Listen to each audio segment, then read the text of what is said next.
agora o tópico equívocos sobre a vantagem comparativa. Não há escassez de ideias confusas em economia.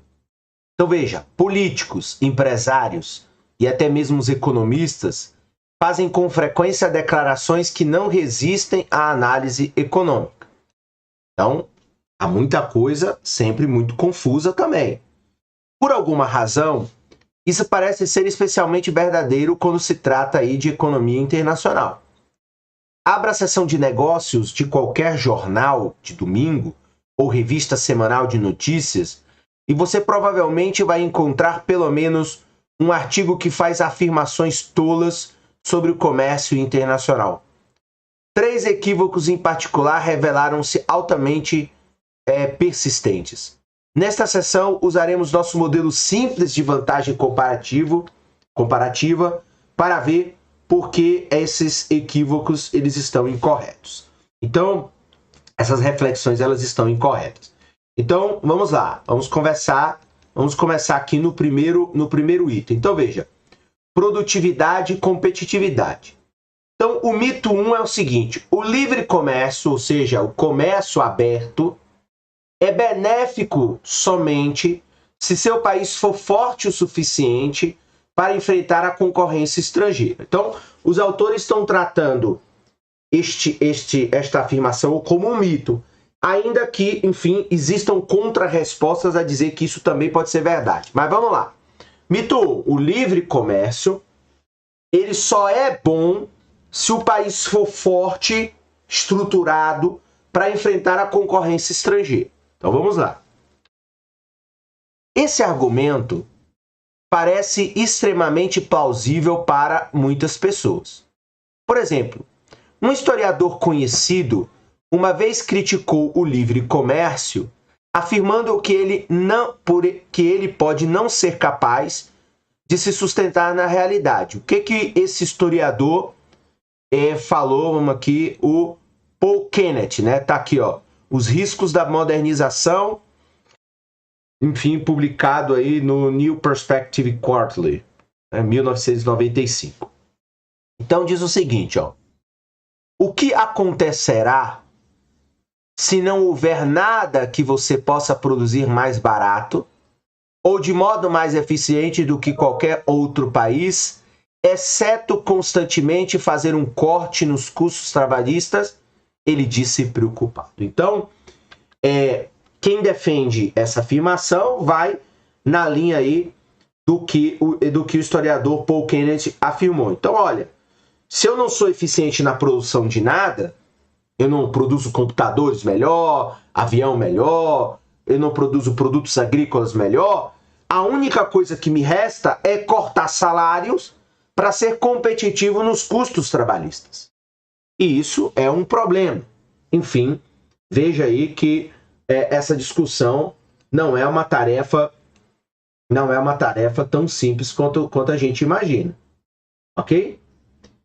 Então, o que nós temos aqui? Nós temos, consequentemente, essa perspectiva, ok? Então, assim, são mitos que esses autores, né, o Krugman, o Wobsfeld e o Melitz, vão tentar justificar a partir do modelo ricardiano, que não é bem assim. Mas, enfim, vamos deixando as críticas para os capítulos mais à frente, porque estudar economia internacional é uma tarefa complexa e, claro, hoje tem se tornado, como o autor começou aí no parágrafo anterior, tá todo dia nos jornais, críticas, enfim, defesa do comércio, do livre comércio, defesa de outras regras para o comércio internacional, enfim, a coisa não é tão simples como a gente imagina. Mas vamos lá continuar aqui. O problema com o ponto de vista desse analista é que ele não conseguiu entender o ponto essencial do modelo ricardiano, que os ganhos do comércio dependem de uma vantagem comparativa, ao invés de uma vantagem absoluta. Então, essa é a primeira questão que os autores aqui vão defender, de que sim, o livre comércio ele é positivo para qualquer país. Então veja, ele está preocupado que seu país possa acabar não tendo nada para produzir mais eficientemente do que qualquer outro. Ou seja, que você pode não ter vantagem absoluta em nada. Então, a vantagem absoluta, lembrando, é aquela, ó, você produz melhor que o outro país. Mesmo assim, por que isso seria uma coisa tão terrível?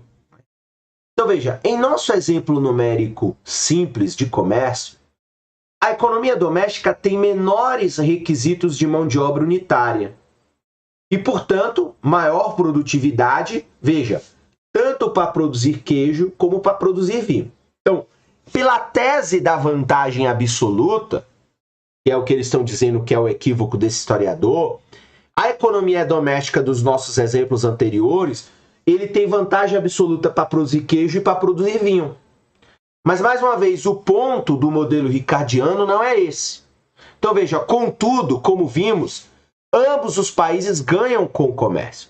Do ponto de vista da vantagem absoluta, a economia doméstica produz vinho, produz queijo muito melhor, mas também produz vinho também com melhor produtividade. Então, teoricamente, a economia estrangeira não teria nada para vender nesse mercado internacional. Agora veja, é sempre tentador supor que a capacidade de exportar um bem depende de seu país ter uma vantagem absoluta em produtividade. Então veja, é sempre tentador achar que se eu produzo melhor do que o outro país, eu tenho vantagem para exportar. Mas esse, mais uma vez, não é o ponto de Ricardo. Mas a vantagem de produtividade absoluta sobre outros países em produzir uma mercadoria não é uma condição necessária nem suficiente para se ter uma vantagem comparativa nessa mercadoria. Então, não é a reflexão da vantagem absoluta em produtividade. Então, veja, a vantagem de produtividade absoluta sobre outro país em produzir uma determinada mercadoria não é uma condição necessária nem suficiente para que você tenha, portanto, a vantagem comparativa. Então vamos lá. Em nosso modelo de um fator, a razão pela qual a vantagem absoluta de produtividade em uma indústria não é necessária nem suficiente para gerar vantagem competitiva é clara. Veja, a vantagem competitiva de uma indústria, então a vantagem competitiva de uma indústria depende não apenas da sua produtividade em relação à indústria estrangeira.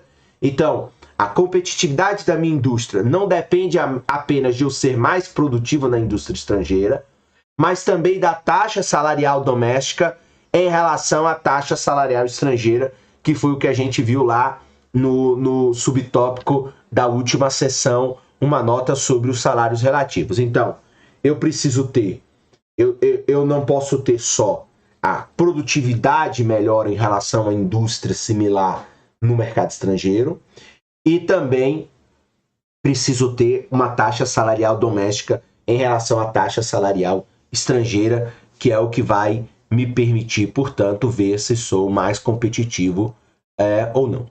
A taxa salarial de um país, por sua vez, depende da produtividade relativa em suas outras indústrias. Opa! Então aí agora depende de eu comparar a taxa salarial do meu país com a produtividade das outras indústrias. Então, fazer uma comparação com outras indústrias. Não é apenas uma indústria versus a outra indústria do outro país. Em nosso exemplo numérico, a economia estrangeira é menos eficiente do que a doméstica na fabricação de vinho.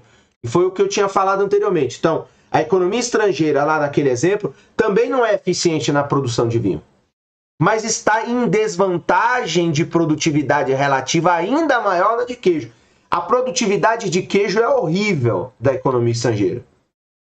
E a produção de vinho é menos pior. É aquilo que eu estava usando, entre aspas, aí, menos pior. Então, a economia estrangeira é menos pior produzir vinho do que produzir queijo. Queijo é uma ineficiência muito grande.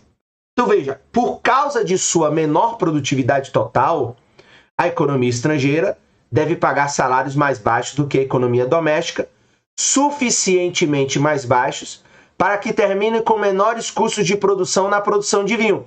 Porque lembrando, se a economia doméstica for produzir vinho ao preço de $12 a hora, o preço do galão de vinho vai ser caro. Mesmo a economia estrangeira sendo ineficiente na produção também de vinho, como tem uma taxa de salários menores, torna-se eficiente produzir vinho porque vai produzir vinho a um custo menor. Da mesma forma, no mundo real, Portugal tem baixa produtividade em produzir, por exemplo, vestuário, em comparação com os Estados Unidos. Mas como a desvantagem de produtividade de Portugal é ainda maior em outras indústrias, o país paga salários baixos o bastante para ter uma vantagem comparativa na indústria de roupas sobre os Estados Unidos. Então, Portugal não é eficiente e nem produtivo em quase nada comparado com os Estados Unidos. Mas como a taxa de salário é baixa, faz com que a indústria de vestuário de Portugal, nesse exemplo aqui, hipotético também, eu acho, Portugal também não tem uma indústria têxtil muito forte, faz com que a produção da indústria têxtil de roupas em Portugal torne-se mais, digamos assim, vantajosa do que a produção de roupa nos Estados Unidos. E essa é a vantagem comparativa. Paga salários mais baixos e faz com que esses salários mais baixos, que aí sim, a questão do corte de custo trabalhista, eu entendo lá a crítica do Paul Kennedy, o historiador, que acredita que o livre comércio não é tão benéfico assim se não for o país pronto para competir, o fato de que a única saída é pagar salários baixos. E aí a gente vê aqui no caso de Portugal. Mas uma vantagem competitiva, veja, mais uma vantagem competitiva baseada em baixos salários não é de alguma forma injusta? Muitas pessoas pensam assim. Suas crenças são resumidas por nosso segundo equipe. E aí aqui, antes da gente ir para o segundo ponto aqui, eu acho que também é injusto.